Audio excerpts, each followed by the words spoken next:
Oh, hey. How's it going, everybody? Still waiting on something. Still waiting, dude. All right. Any day. Let's go. Jeez. Let's go. Sorry, Captain Always On Time. And yes, it is once again time for me to do battle with myself. And since so many of you asked for it, this battle is going to be a battle of the best MC ever. Tupac Shakur or the Notorious B.I.G. But before we get into that battle, just a little bit of history for you. Yeah, pretty much that whole East Coast, West Coast feud that happened in the 90s, it was completely created by the mass media. So go do your research, and what you're gonna find is that Tupac and Biggie were very good friends for a long time, and there are tons of freestyles out there that have them both just killing the track. Now that that's out of the way, let's get in the ring.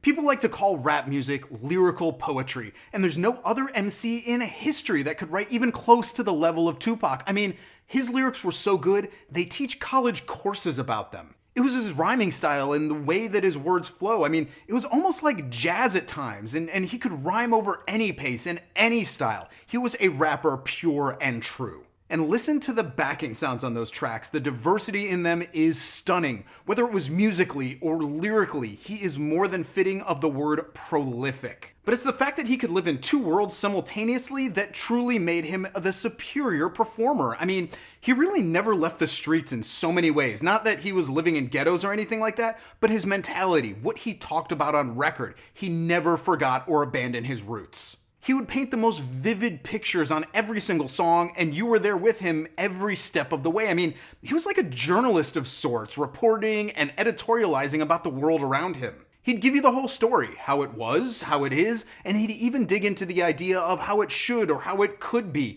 These weren't just fleeting thoughts or single lines. Each song was a full-on thesis, and it was schooling you in the truest sense of that word.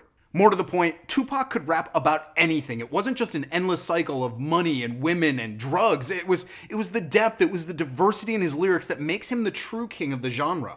There was always emotion, there was feeling in every single word, and that's what pulled you in deeper. And then there were the moments where he got political. He was completely switched on, and he helped to turn on an entire generation of kids. He was trying to make great changes for all of us. He wasn't just about his own bankroll. And then when he wanted to get raw and hardcore, he was unstoppable. It was that passion that he would spit on every single verse that made it completely impossible to ignore what he was saying.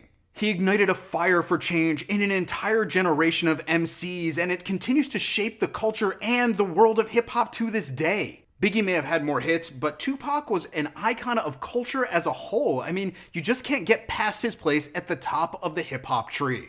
Yeah, I hear ya, but I'm sorry, nobody tops the King of New York. You just can't top the best guy from the city where the style was born. From the top, Biggie's rhymes are as smooth as they get. The moment he found the beat, the man was untouchable. The pace of the music, it didn't matter. I mean, give him an a cappella beat and he'd kill that too. You can't argue it. Biggie went harder and he never wrote a bad song. He doesn't need dozens of posthumous releases. He got it out on all of his albums because every rhyme was top quality. And don't forget, Biggie was also a ghostwriter. He had so many killer verses, he had enough that he could give some away to friends.